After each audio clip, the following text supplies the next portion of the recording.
दोस्तों सभी government exams में आप लोग देख रहे हो कि वहाँ पे आपको कंप्यूटर नॉलेज, कंप्यूटर अवेयरनेस ये सब आपको वहाँ पे देखने को मिलता है। तो यहाँ पे आपका जो भी लिखा होगा ना, कंप्यूटर अवेयरनेस लिखा होगा, कंप्यूटर नॉलेज लिखा होगा, तो वो आपका कंप्यूटर से ही रिलेटेड है। आपको कंप्यूटर के बारे में ही पढ़ना है एट लास्ट। ओके। अब यहाँ पर जो मैं आपका शुरू कर रहा हूँ, यहाँ पे आपको मैं बता दूं कि ये जो आपकी पीपीटी होगी, जिसमें मैं जैसे मैं आपको मैं यहाँ पे पढ़ा रहा हूँ ना, तो वो आपका इंग्लिश में भी लिखा होगा, हिंदी में भी लिखा होगा, यानी कि वो बायलिंगुअल होगा। और जैसा मैं बोल रहा हूँ आपका, मैं आपको इंग्लिश में भी और हिंदी में भी वहाँ पे बोलूंगा। ओके। तो यहाँ पे जो भी बच्चे हैं देखने वाले, उनके लिए यहाँ पे थोड़ा सहजता हो जाएगी, आप लोगों के लिए भी सहजता हो जाएगी कि हाँ, इस चीज़ को हिंदी में बोलते क्या है पता होना चाहिए। तो ये जो आपका कंप्यूटर है, जिसे हम कंप्यूटर नॉलेज, कंप्यूटर अवेयरनेस इसको हम लोग कह सकते हैं। तो जब हम इसको शुरू करते हैं, तो यहाँ पे सबसे पहली चीज़ क्या आती है? हिस्ट्री ऑफ कंप्यूटर, यानी कि कंप्यूटर की शुरुआत होती कैसे है? कंप्यूटर क्या है? कंप्यूटर वो एक हर एक चीज़ है जो कैलकुलेशन कर सके। कैलकुलेशन का मतलब क्या है? जो यहाँ पे आपको बता सके कि भाई 2 into 3 कितना होता है, 2 + 3 कितना होता है, 2 ÷ 3 कितना होता है। तो यहाँ पे जो भी चीज़ का कैलकुलेशन आपको करना हो, गणना आपको करनी हो, आपको एक आंसर निकालना हो, सारी की सारी चीज़ें किसमें होती है? कंप्यूटर, जो कि एक कैलकुलेटर से शुरू हुआ था। कंप्यूटर का जो बेसिक काम था ना, जो सबसे पहला काम था, वो था कैलकुलेशन करना। ठीक है? कंप्यूटर इसलिए नहीं बनाया था कि आप मूवी देख सको, आप वीडियोस देख सको, आप वहाँ पे पीपीटी बना सको। ये कंप्यूटर इस पर्पस के लिए नहीं बना था सबसे स्टार्टिंग में। वो बना था कैलकुलेशन के लिए। कैलकुलेशन के लिए बनाया था किसने? मैं आपको आगे बताऊंगा अभी। तो यहाँ पे सबसे जो पहला होता है वो होता है history of computer. Okay. History of computer में आप देखोगे बहुत सारे, यहाँ पे सभी की इमेज मैं नहीं लगा सकता हूँ, इसलिए आपको जानना होगा। एबेकस आपने बचपन में देखा होगा। ओके। तो ये धीरे धीरे करके आपको मैं सारे के सारे ये आपके आगे आएंगे, उनकी हिस्ट्री, उनको किसने डिस्कवर किया, ओके, किसने बनाया, किस लिए ये यूज हुआ। और सबसे इंपॉर्टेंट जो आपके लिए होता है वो ये है आपका डिफरेंशियल इंजन। डिफरेंशियल इंजन से ही माना जाता है कि जो आधुनिक कंप्यूटर है, जिसे हम बोलते हैं मॉडर्न कंप्यूटर, उसकी शुरुआत यहाँ पे मानी जाती है। तो सबसे पहले आपने कई जगह देखा होगा, कंप्यूटर जो होता है commonly operating machine, particularly used for technical and educational research. अब ये इसका फुल फॉर्म ना ऑफिशियल नहीं है, कहीं भी ऐसा नहीं लिखा हुआ है किसी बुक में या फिर कहीं और पे कि ये इसका एक फुल फॉर्म है। ये इसका जो फुल फॉर्म है ये अनऑफिशियल है, इसलिए आपको ये याद करने की ज़रूरत नहीं है, किसी भी एग्जाम में नहीं पूछा है। लेकिन अगर आपसे कभी ये पूछ लिया जाए इन जर्नल में, तो आपको पता होना चाहिए कंप्यूटर किसे बोलते हैं? कॉमनली ऑपरेटिंग मशीन, जिसे हम सामान्य रूप से इस्तेमाल करते हैं, particularly use for technical and educational research के लिए इसको यूज करा जाता है। So this is the full form of computer. पहली चीज ये हो गया आपका। दूसरा, कंप्यूटर एक इलेक्ट्रॉनिक डिवाइस है आज के टाइम पे। पहले के टाइम पे एक इलेक्ट्रॉनिक डिवाइस नहीं था, इलेक्ट्रिसिटी ही नहीं थी, तो इलेक्ट्रॉनिक डिवाइस कैसे हो जाएगा ये? तो ये ध्यान देना, जो मॉडर्न कंप्यूटर है वही इलेक्ट्रॉनिक डिवाइस है, और ये ऑपरेट होते हैं इंस्ट्रक्शन से, जो भी आप इंस्ट्रक्शन देते हो। अब आप देखो कि भाई कंप्यूटर के, जो ये कंप्यूटर होता है, इसमें पहले से ही आप वही इंस्ट्रक्शन दे सकते हो ना, जो इंस्ट्रक्शन इसके अंदर में है, स्टोर्ड है पहले से। ऐसा तो नहीं होगा कि आपने कुछ और इंस्ट्रक्शन दी, इसने कुछ और कर दिया। अब देखो, आपको ये पता है कि जो आपका कंप्यूटर है, लैपटॉप है, आपका पीसी है, उसमें आपको वीडियो देखनी है कंप्यूटर की अपने एग्जाम के लिए। अब आपने क्या करा? आप फोल्डर में गए, आप ऐप में गए, आप वेबसाइट में गए, वहाँ पे आपने वो वीडियो को क्लिक करा, वो वीडियो चलने लग गई, क्योंकि आपने ये कमांड दिया अपने कंप्यूटर को कि भाई इस वीडियो को चलाओ। उसने उस वीडियो को चलाया। लेकिन क्या आप, क्योंकि ये इसमें स्टोर्ड है, आपके लैपटॉप में ये स्टोर्ड है कि मैं, अगर ये मुझे प्ले का ऑप्शन देगा, अगर ये मुझे बोलेगा प्ले करो, तो मुझे इसे प्ले करना है। ये इंस्ट्रक्शन उसमें पहले से इंस्टॉल्ड है। लेकिन क्या आप ये चाहोगे कि आप कुछ एक सामान लेके आए, मान लीजिए आप फ्रूट लेके आए गर्मियों में, आपको पता है कि मैंने इसे फ्रिज में नहीं रखा, तो ये क्या हो जाएगा? खराब हो जाएगा। तो क्या आप वो काम कंप्यूटर के द्वारा करवा पाओगे? नहीं करवा पाओगे ना। हालांकि सब चीज़ में कंप्यूटर लगा होता है। फ्रिज के अंदर भी कंप्यूटर है, एसी के अंदर भी कंप्यूटर है, सबके अंदर एक स्मॉल कंप्यूटर होता है, प्रिंटर के अंदर भी एक कंप्यूटर है। हालांकि मेरे मोबाइल के अंदर भी एक कंप्यूटर है। मोबाइल को तो बोलते ही मिनी कंप्यूटर है, माइक्रो कंप्यूटर बोलते हैं। ओके। एक जो आपकी डिजिटल वॉच आती है उसके अंदर तक कंप्यूटर है। कंप्यूटर वो है, एक हर एक चीज़ है जिसके अंदर आप फंक्शंस कर सकते हो। तो यहाँ पे आप ये ध्यान देना, जो काम के लिए कंप्यूटर बना है, जो इंस्ट्रक्शन उसमें पहले से ही फीड है, केवल आप वही काम कर पाओगे, उसके अलावा आप कोई काम नहीं कर सकते। ठीक है। स्पेसिफिक रूल्स होते हैं हर एक चीज़ के, आपको वो बताएगा कि ये इसका आउटपुट है। अगर वीडियो चलाओगे तो आपको स्क्रीन में दिखेगी, गाना चलाओगे तो आपके स्पीकर से बाहर निकलेगा। अलग अलग अलग काम है ना। आपको वीडियो आपको दिखाने के लिए स्क्रीन दे रखी है, आपको गाना सुनाने के लिए, आपका जो गाना आपको आवाज़ सुननी है वो आपके स्पीकर से है, आपको डिस्क डालनी है उसके लिए डिस्क ट्रे दे रखी है। ओके, आपको क्लिक करना है आपके लिए माउस है, आपको एंटर करना है आपके लिए कीबोर्ड है। तो इन सभी काम के लिए अलग अलग चीज़ें वहाँ पे दे रखी हैं। इनपुट होता है जब आपने कोई चीज़ क्लिक करी, कमांड दिया कि भाई मेरे लिए, जैसे आपको ये वीडियो देखनी है तो आप सबसे पहले क्या करोगे, ऐप में जाओगे, वहाँ पे जाके कंप्यूटर का फोल्डर क्लिक करोगे ना, वो क्लिक करने के लिए आप किसका प्रयोग करोगे, किसका यूज़ करोगे, माउस का। आगे आपको मैं बताऊँगा माउस के भी टाइप होते हैं। माउस का आपने क्लिक किया, अब आगे काम किसका है, आपके मॉनिटर का काम है कि वो वीडियो को प्ले कर देना। किसमें दिखाएगा वो आपको, अपने डिस्प्ले में। तो वो आउटपुट है। आपने इनपुट क्या किया, क्लिक करा किसको, वीडियो के लिए, और वो जो जिसने दिखाया वो एक आउटपुट है। जो भी चीज़ आपको शो हो रही है वो होता है आपका आउटपुट। जैसे प्रिंटर, आपको कंप्यूटर के नोट्स प्रिंट करने, आप यहाँ से प्रिंट का कमांड दोगे, लैपटॉप से दोगे, है ना, आप किसी से भी दे रहे हो, माउस से आपने क्लिक करना है, या फिर आप एंटर भी दबा सकते हो, उसमें कोई प्रॉब्लम नहीं है। कंट्रोल पी करके आप एंटर भी कर सकते हो, एंटर भी कर सकते हो, उसमें कोई दिक्कत नहीं। तो वहाँ पे आपने कंट्रोल पी करके आपने एंटर दबा दिया, तो एक तरीके से आपने कमांड दे दी। तो वहाँ पे जो आपका प्रिंटर है, प्रिंटर आपका आउटपुट डिवाइस है, क्योंकि उसने आपको क्या निकाल के दिया, पेज निकाल के दिया। अभी आपका आगे आएगा इनपुट आउटपुट डिवाइस। ठीक है, तो यहाँ पे ये हिंदी में दे रखा है कि एक कंप्यूटर एक इलेक्ट्रॉनिक उपकरण है जिसका प्रयोग हम मेमोरी जो होती है हमारी उसके लिए करते हैं। डेटा इनपुट जिसको हम बोलते हैं, आउटपुट जिसको हम बोलते हैं। ठीक है, तीसरी चीज़ यहाँ पे क्या आती है, कंप्यूटर में man made programmable electronic device है जो कि कुछ सेट ऑफ इंस्ट्रक्शन के द्वारा कंट्रोल होता है।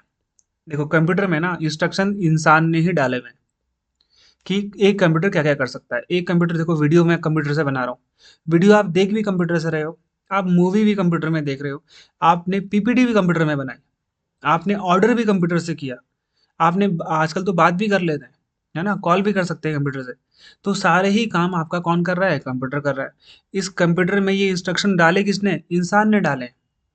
तो कंप्यूटर इंसान के द्वारा बनाया गया है, उसकी सुविधाओं को, उसकी सुविधा के लिए, कंफर्ट के लिए, ताकि वो उसमें अच्छे से काम कर पाए और उसको यहाँ पे रिसर्च करने में आसानी हो, चाहे वो टेक्निकल हो चाहे वहाँ पे एजुकेशनल हो, है ना। तो ये चीज़ आपको यहाँ पे समझनी है। कंप्यूटर ने किस किस प्रकार से अपना इवोल्यूशन किया स्टार्टिंग समय से।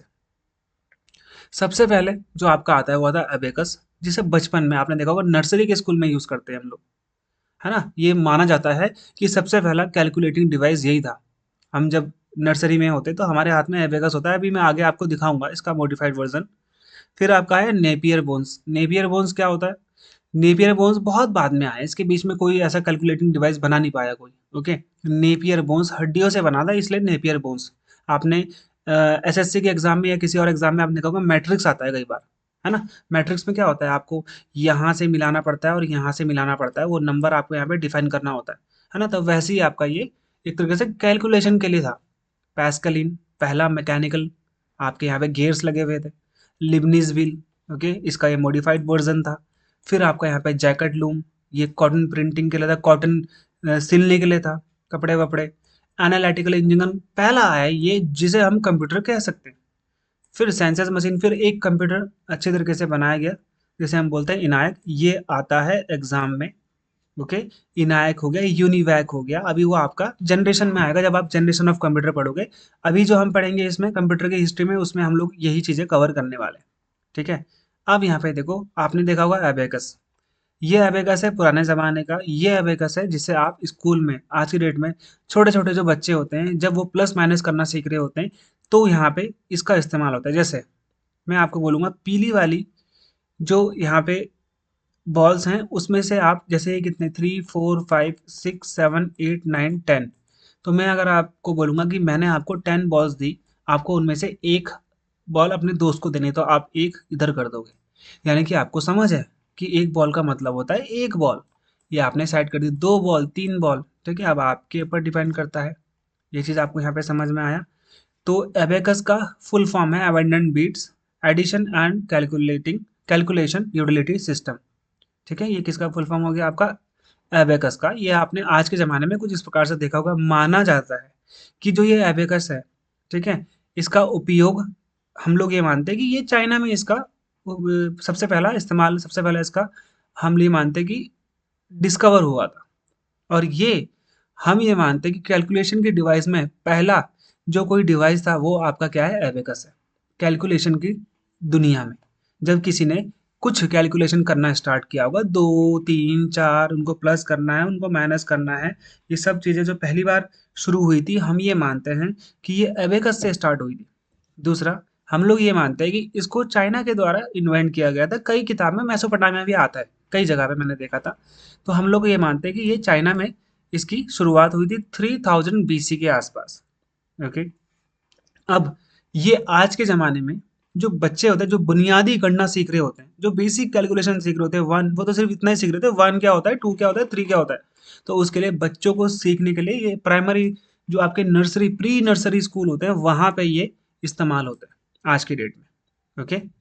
अगला, इसके बहुत टाइम के बाद फिर एक आपका क्या बनता है, आपका यहाँ पे एक नेपियर बोन्स बनता है, कैलकुलेशन के लिए ही था, है ना। देखो यहाँ पे आप 0 इंटू 1 करोगे, कितना आएगा, आपका 0 ही आएगा। 1 इंटू 0 करोगे तो भी आपका 0 आएगा। 2 को 0 से मल्टीप्लाई करोगे तो आपका 0 ही आएगा। 0 को 2 से करोगे तो भी आपका 0 आएगा, है ना। अब देखो, यहाँ पे ये प्लस भी कर रहा है, यहाँ पे ये माइनस भी कर रहा है। कई जगह ये प्लस कर रहे हैं, यहाँ पे माइनस कर रहे हैं। तो आप ये समझ लो ये मैट्रिक्स टाइप का था। किस टाइप का था यहाँ पे, ये आपका मैट्रिक्स टाइप का आपको यहाँ पे देखने को ये मिल जाएगा। नेपियर बोन्स, है ना। बोन्स का मतलब हड्डी होती है, ये आप यहाँ पे समझ जाओगे। तो इसको किसने स्टार्ट किया था भाई, इसको स्टार्ट किया था जॉन नेपियर ने। ये स्कॉटलैंड के एक गणितज्ञ थे, मैथमेटिशियन थे। इन्होंने इसको 1617 में क्या क्या किया था, इस्टेब्लिश किया था, यानी कि बनाया था एक मैट्रिक्स टाइप का, कि इस प्रकार से अगर आप कैलकुलेशन करोगे तो आपके लिए सही रहेगा। जैसे यहाँ पे इन्होंने क्या कर दिया, यहाँ पे इन्होंने ये इसको यहाँ पे ये मिला दिया, है ना। तो यहाँ पे इन्होंने कुछ इस प्रकार से ऐसे भी कैलकुलेशन करके रखी हुई थी। ओके, बस आप ये समझो मैट्रिक टाइप्स टाइप्स का ये क्या था, एक तरह से कैलकुलेटिंग डिवाइस था। अब ये हड्डियों के बोन्स रॉड्स पे बना हुआ था, ठीक है। मल्टीप्लिकेशन टेबल था। ओके। तो यहाँ पर ये एडिशन कर सकता था, सब्ट्रैक्शन, मल्टीप्लिकेशन, डिवीजन, जोड़ घटाव, गुणा भाग आदि करने में ये सक्षम था। ये सब चीज़ें ये कर सकता था। जोड़ घटाव यहाँ पे आपको ये बताएंगे, यहाँ पे इंस्ट्रक्शन इसको चलाने के, तब जाके आपको उस प्रकार से इसको इस्तेमाल करना था। ये किसने करा था, जॉन नेपियर ने। तो इनका नाम आपको याद हो जाएगा, नेपियर से आप याद रखना, जॉन नेपियर। तीसरी चीज फिर आता है यहाँ पे पैस्कलिन। पैस्कलिन के लिए भी काफ़ी टाइम लगा। ये फ्रांस के एक मैथमेटिशियन थे, ब्लेज पास्कल। ये ब्लेज पास्कल का नाम आपने बहुत बार पहले भी सुना होगा, है ना। 1642 में इन्होंने ये मशीन बनाई सिर्फ कैलकुलेशन के लिए। अभी तक जो कंप्यूटर बन रहे हैं ना, वो सिर्फ कैलकुलेशन के लिए ही बन रहे हैं, और आगे भी जब तक आज़ादी नहीं होती भारत की, मैं भारत का टाइम ले रहा हूँ आज़ादी के लिए, हालांकि दुनिया की बात हो रही है यहाँ पे। तो ये टाइम वो शायद जिसमें सिर्फ दुनिया में कैलकुलेशन एक बहुत बड़ी प्रॉब्लम हुआ करती थी। क्यों? क्योंकि ह्यूमन एरर होने के चांसेस बहुत ज़्यादा थे। मानव गलतियों के होने के जो कारण थे, या फिर जो वहाँ पे रीजंस थे, वो बहुत ज़्यादा थे। इसी चक्कर से ये जो पैस्कलिन था ना, ये जो आपका पैस्कलिन था, ऐसे ही कई डिवाइसेस का निर्माण हुआ है। यहाँ तक कि जो आपका फर्स्ट आपका कंप्यूटर आएगा, मॉडर्न कंप्यूटर जिसे हम बोलेंगे नायक, वो भी कैलकुलेशन के लिए यूज हुआ है। सबसे पहला जो उसको बनाया गया, उसके पीछे जो बेसिक रीजन है वो आपका क्या है, कैलकुलेशन। हर चीज में कैलकुलेशन ही थी, क्योंकि कैलकुलेशन उस टाइम पे एक बहुत बड़े प्रॉब्लम हुआ करता था लोगों के लिए, ठीक है। तो ये पहला मैकेनिकल कैलकुलेटर है। अभी तक आप देख रहे हो यहाँ पे कहीं भी इस्तेमाल नहीं हुआ है किसी भी मशीन का, किसी भी गियर का, किसी भी लोहे का। नेपियर बोन्स में हड्डी का इस्तेमाल हुआ है, ठीक है। अगर आप यहाँ पे देखोगे तो यहाँ पे आपका लकड़ी का इस्तेमाल हुआ है ना। तो ये चीज़ अब पास्कलिन में आपको मैंने यहाँ पे बताया, देखो गेयर्स लगे हुए हैं ना, ये गेयर्स लोहे का इस्तेमाल हुआ है ना। गेयर्स लगे हुए, गेयर्स क्या होते हैं, आपने देखा होगा ऐसे गाड़ी में गियर ऐसे लगे होते हैं, दूसरा भी लगा होता है यहाँ पे, उसका वो होता है चक्का। तो ऐसे करके एक दूसरे को ये घुमा रहे होते हैं, ठीक है। तो ये पहला मैकेनिकल कैलकुलेटर है जिसमें गियर्स और व्हील्स लगे हुए थे। व्हील्स आपको ये दिख रहे हैं ना, व्हील्स आपको ये दिख रहे हैं, ये आपके व्हील्स होते हैं, ठीक है। जैसे गाड़ी में पहिए होते हैं ना, दो पीछे, ठीक है, लेकिन उसको चला रही कौन होती है, चेन चला रही होती है ना, जो आपकी बाइक में दो पहियों में लगी होती है, पीछे वाले पहिए में लगी होती है। तो वो चेन आपको चला रही थी। चेन में यहाँ पे ना, चक्के में क्या होता है, एक तरीके से यहाँ पे ऐसा करके एक क्या होता है, व्हील होता है, गियर व्हील होता है जिसमें फंसे हुई होती है चेन, और वो चेन खींच रही होती है आपके टायरों को। ठीक है, तो यहाँ पे ये गियर और व्हील का इस्तेमाल पहली बार हुआ है एग्जाम में आ रहा है, किसमें, पैस्कलिन में। ठीक है, एडिशन और सब्ट्रैक्शन ये ज़्यादा फास्ट कर सकता था, किससे, आपका वो जो आपका एबेकस था, ठीक है, नेपियर बोन्स था, उनसे थोड़ा अच्छा फास्टली ये कर सकता था और ज़्यादा एक्यूरेट ये कर सकता था। हारमोनियम के डब्बे जैसा भी था ये। ओके, अब आता है अगला लिबनीज व्हील। ठीक है, लिबनीज व्हील, अब इसको बनाया था गॉटफ्राइड विलमैन, विलहेम भी बोलते हैं, विलमैम भी बोलते हैं। तो गॉटफ्राइड विलहेम लिबनीज के द्वारा, ये जर्मन मैथमेटिशियन था, 1685 के आसपास इन्होंने इस मशीन को बनाया। ठीक है, और यहाँ पर ये एक पहला ऐसा मशीन था जो ऑटोमेटिक मल्टीप्लिकेशन करता था और डिवीजन करता था, यानी कि गुणा और यहाँ पे भाग करता था। ठीक है, ये एक्सटेंडेड वर्जन था पास्कल कैलकुलेटर का। ठीक है, किसका, पास्कल कंप्यूटर का। ये चीज़ आप लोग यहाँ पे ध्यान देना, ये पास्कल मैंने आपको बताया, पास्कल कंप्यूटर इसी को ही बोलते हैं, ब्लेस पास्कल। ठीक है, तो इसी का ही ये एक्सटेंडेड वर्जन था, ये ऑटोमेटिक नहीं था, बस ये चीज़ आप ध्यान देना, ये ऑटोमेटिक नहीं था, ये वाला ऑटोमेटिक था। अब कितना ऑटोमेटिक होगा वो आपको पता है, उस टाइम पे कितना ऑटोमेशन कर सकते हैं। ऑटोमेशन का मतलब थोड़ा बहुत ऑटोमेटिक चीज़ें होंगी यहाँ पे। ठीक है, तो ये आपका ऑटोमेटिक था। आपका बस आपको यहाँ पे वैल्यूज डालनी थी, जैसे 1 2 3 4 प्लस 5 4 3 2, ऐसा करके आपको डालना था। वहाँ पे एक बटन दबाना था प्लस के लिए, उसके बाद वहाँ पे आपका ऑटोमेटिक आपको आंसर दिख जाता। मतलब ऐसे करके इन्होंने यहाँ पे इसे कैलकुलेटर को ऑटोमेटिक बनाया था मल्टीप्लिकेशन और डिवीजन के लिए। ये लिबनीज व्हील आपका यहाँ पे हो गया। जैकेट लूम, याद है ना, ये कॉटन का मतलब है, धागों से कपड़े बनाने के लिए, बड़े बड़े, आप एक तरीके से बोल सकते हो कपड़ों के लाइन बनाने के लिए हमने इसका इस्तेमाल किया। किसने बनाया था, जोसेफ मैरी जैकर्ड ने, 1804 में। किसने इन्वेंट किया था, जैकर्ड। यहाँ पे जैकर्ड से याद रखोगे तो वैसे भी लर्न हो जाएगा आपको, जैकर्ड लूम। ओके, तो जोसेफ मैरी जैकर्ड ने। ओके, ये पहला process to automatic cotton weaving था, यानी कि आपने क्या करना था, कपास बुनने के लिए ऑटोमेटिक था, आपने कपास डालना था, कपास की जो वहाँ पे बंडल था आपने उसको वहाँ पे लगाना था, उसके बाद ये ऑटोमेटिक ही क्या कर देगा, कपास से आपको कुछ यहाँ पे बुनने के लिए आपने जो वहाँ पे डाला होगा पंच कार्ड, उस हिसाब से ये बुन देता था। आज की डेट में आप देखते हो ना, बड़े बड़े कालीन बना देती है बड़ी बड़ी मशीनें।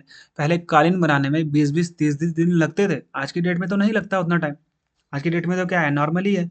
ठीक है, आज की डेट में तो इतना टाइम कभी लगता ही नहीं है। समझ में आ गया। तो यहाँ पर जो ये लूम है, ये कंट्रोल करते थे by a number of punch card.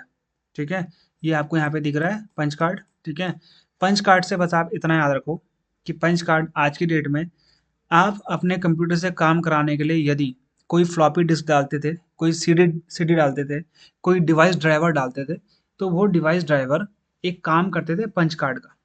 ठीक है, किसका काम करते थे, पंच कार्ड का। तो पंच कार्ड उस टाइम पे हर एक काम को डिफाइन करने के लिए कि भाई ये पंच कार्ड ये काम करेगा, ये पंच कार्ड ये काम करेगा, और ये पंच कार्ड इसके लिए बनाया गया है। ऐसा मान लो पंच कार्ड में कुछ डिजाइन था, जिस कपड़े को वो सील रहा है, जो वो वीविंग कर रहा है, कॉटन वीविंग कर रहा है ना, जो कपड़ा बुन रहा है, कपास बुन रहा है, उसको आपने किस डिजाइन में करना है, तो वो आप किसका इस्तेमाल करोगे, फिर उस पंच कार्ड का इस्तेमाल करोगे। तो ये ज़्यादा बहुत ज़्यादा नहीं होते थे, बट नॉर्मली हाँ, ये किसी काम को डिफाइन करने के लिए होते थे कि ये काम इससे ही होगा। ये आपका जैकेट लूम आ गया, जोसेफ मैरी जैकेट। नेक्स्ट आता है आपका, अब यहाँ से आपका स्टार्ट हो गया मॉडर्न कंप्यूटर, मॉडर्न कंप्यूटिंग की दुनिया यहाँ पे स्टार्ट हो गई। ठीक है, ये आपके लिए बहुत इंपॉर्टेंट है, क्योंकि डिफरेंशियल इंजन, इसको पहली बार इन्वेंट करा था चार्ल्स बेबेज ने। इन्हीं को ही हम बोलते हैं the father of computing, the father of computer, computer के जनक। अब एग्जाम में आएगा कि ये कहाँ के रहने वाले थे, तो आप ध्यान देना, ये ब्रिटिश थे। ठीक है, अंग्रेज थे, गोरे बोलते हैं ना हम लोग, तो ये ब्रिटिश मैथमेटिशियन थे। आप देख रहे हो जितने भी इन्होंने इस चीज़ का कंप्यूटर जैसे टाइप का, पैस्कलिन हो गया, जैकेट लूम हो गया, या फिर आपका ब्लेस पास्कल वाला तो आपको मैं बता चुका हूँ, है ना। तो यहाँ पे आप देख रहे हो जैकेट लूम, ये सब क्या है, आपको मैथमेटिक्स में मिलेंगे, ये भी मैथमेटिशियन थे, लिबनिस व्हील वाले, है ना। ये पैस्कलिन वाले भी मैथमेटिशियन थे भाई। तभी मैंने उस टाइम आपको बताया था कि ये सिर्फ बेसिक इनका काम क्या था, ये काम था कि इनको कैलकुलेशन करनी थी, कैलकुलेशन बहुत हार्ड हो रही थी उस टाइम पे। कैलकुलेशन करने में ह्यूमन एरर काफ़ी आता था, उस चीज़ से बचने के लिए इन्होंने यहाँ पे इस चीज़ का इस्तेमाल किया। अब यहाँ पर आप ध्यान देना कि ये सॉल्व कर लेता था डिफरेंशियल इक्वेशंस को, ठीक है? जो डिफरेंशियल इक्वेशंस बड़ी-बड़ी, इक्वेशन का मतलब मैं यहाँ पे ये नहीं बोल रहा हूँ कि पॉलिनोमियल, बाइनोमियल, यहाँ पे आपको ये ध्यान देना है कि उस टाइम पे बहुत बड़ी-बड़ी कैलकुलेशंस भी हुआ करती थी। अब मैं आपको इसके पीछे की कहानी बता देता हूँ कि ये चार्ल्स बेबेज ने क्यों बनाया। इनके फादर एक कंपनी में क्लर्क थे, ब्रिटिश कंपनी में, किसी वहाँ पे जब आपको पता है इंडस्ट्रियल रिवॉल्यूशन तो जल्दी आ गया था, तो वहाँ पे उनके पिताजी वर्करों की सैलरी देते थे। तो सैलरी देते वक़्त वो घर में आके बहुत ज़्यादा परेशान रहते थे 2-2 3-3 दिन तक और वो उनको प्लस माइनस करते रहते थे और वहाँ पर भी कई जगह पे उनकी गलती हो जाती थी। तो अब उन्होंने अपने पिताजी को इस प्रॉब्लम से जूझते हुए देखा, जिस वजह से उन्होंने एक ऐसी डिवाइस बनाई अपने पिताजी के लिए कि उससे वो आसानी से क्या कर सकते थे, प्लस माइनस कर सकते थे और बचा हुआ टाइम वो अपने बच्चों को दे सकते थे क्योंकि उनको ये डिफरेंशियल, क्योंकि जब वो खुद अपने आप कैलकुलेशन करते थे तो वो अपने बच्चों को टाइम नहीं दे पाते थे, अपनी बीवी को टाइम नहीं दे पाते थे। इसलिए उन्होंने बोला कि मैं एक ऐसी मशीन बताऊँगा जो इंसान का समय बचाएगी, जिससे वो समय वो अपने परिवार को, अपने बच्चे को दे पाए, ठीक है? तो यहाँ पर ये बड़ी-बड़ी इक्वेशंस को सॉल्व करने में भी सक्षम था, ठीक है? अब ये नेम इन्होंने दिया डिफरेंशियल इंजन, ठीक है? और यहाँ पे ध्यान देना, बेबेज इंजन भी हमने इसको बाद में बोला जब बेबेज, चार्ल्स बेबेज नहीं रहे, ठीक है? ये बाद में इसका नाम बेबेज इंजन भी आया, कई जगह अगर आप देखोगे बेबेज इंजन, तो यहाँ पे आप ध्यान देना। अब मैं आपको यहाँ पे ये बता रहा हूँ, आपको ये चीज़ यहाँ पे ध्यान देनी है कि अभी तक इलेक्ट्रिसिटी नहीं आई है। अभी तक ये कैसे चल रहे हैं? स्टीम, भाप से चल रहे हैं। उस टाइम पे पावर का एक ही सोर्स था, ना पेट्रोल, ना इलेक्ट्रिसिटी। उस टाइम पे सिर्फ एक ही सोर्स था, वो था आपका स्टीम, भाप। भाप की जो पावर थी, सिर्फ एक वही शक्ति हुआ करती थी। तो ये जो आपका आविष्कार है, ये आविष्कार जो ये इन्वेंशन है, ये आपका कंप्यूटर की दुनिया में पहला स्टेप, फर्स्ट स्टेप माना जाता है।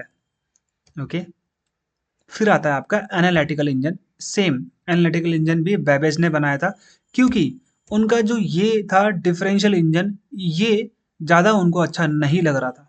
अब मैं यहाँ पे आपको एक और कहानी बताता हूँ जो आपको समझनी है। डिफरेंशियल इंजन के इन्वेंशन के बाद इन्होंने पैसे मांगे, 1822 के बाद इन्होंने कुछ पैसे मांगे ब्रिटेन की सरकार से। ब्रिटेन इनको देने में असफल रही। इन्होंने बोला कि ये मशीन नहीं चलेगी, ये मशीन इतनी कारगर नहीं है, कोई इसका इस्तेमाल नहीं करेगा, बहुत भारी है, बहुत महंगी है, तो हम इसको इसके लिए फंड नहीं देंगे। तो इसमें कुछ खराबियां भी थी डिफरेंशियल इंजन में। आपको बताया कोई भी मशीन पहली बार बन रही है तो उसमें कुछ ना कुछ तो खराबी होगी ही होगी। तो यहाँ पे जो मशीन खराब थी ना, उसमें कुछ सुधार कर कर बेबेज ने एक मशीन और बनाई जिसको हमने बोला एनालिटिकल इंजन। इसको इन्होंने पूर्णतः ऑटोमेटिक करने की कोशिश करी।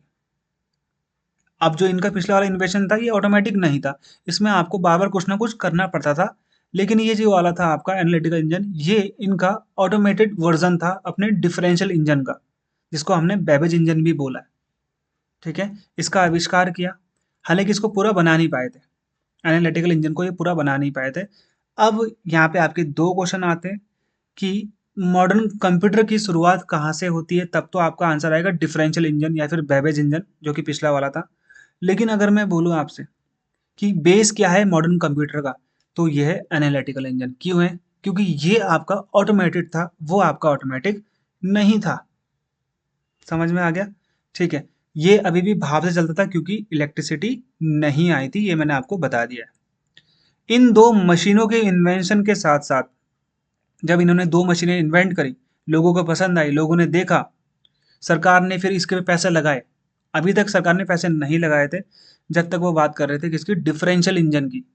जैसे एनालिटिकल इंजन आया, लोगों में बहुत प्रचलित हुआ, कंपनीज़ ने इसको खरीदना स्टार्ट किया अपने अकाउंटेंट्स के लिए, तो इन दोनों के इन्वेंशन के बाद इनको कंप्यूटर के पिता, कंप्यूटर के जनक के रूप में जाना जाने लगा।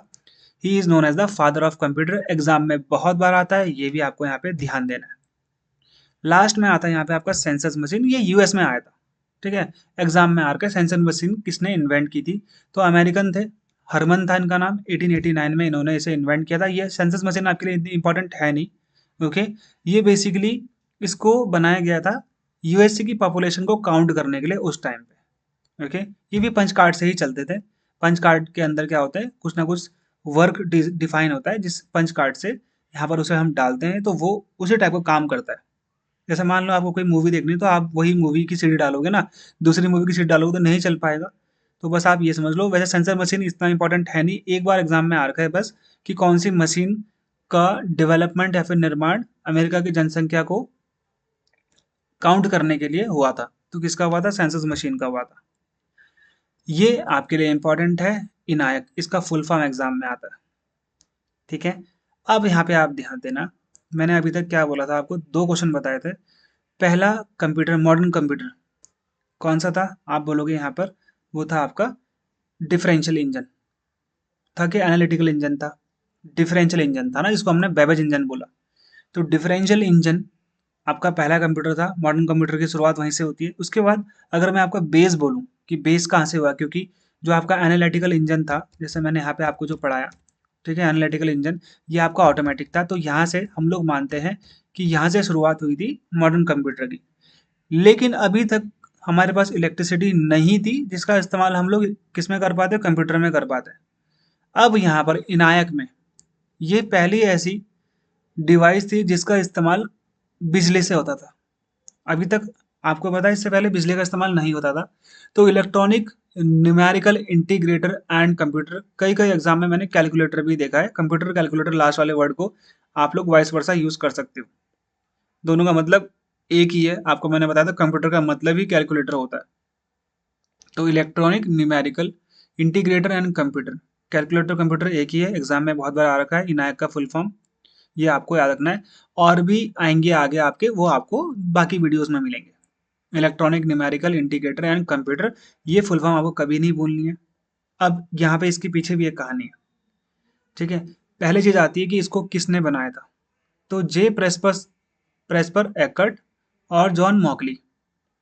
ठीक है, एक प्रोफेसर था, एक उसका स्टूडेंट था, गुरु चेला बोलते हैं ना। ठीक है, तो यूनिवर्सिटी ऑफ पेंसिल्वेनिया, यूएसए, ये अमेरिका में इसकी क्या हुई है? शुरुआत हुई है। ठीक है, ये पहला जर्नल पर्पस इलेक्ट्रॉनिक कंप्यूटर था, याद रखना। सामान्य रूप से सामान्य उद्देश्य वाला, यानी कि जो जर्नल काम कर सके, उसके लिए ये पहला कंप्यूटर बनाया गया। स्पेशल पर्पस नहीं था, जर्नल पर्पस था।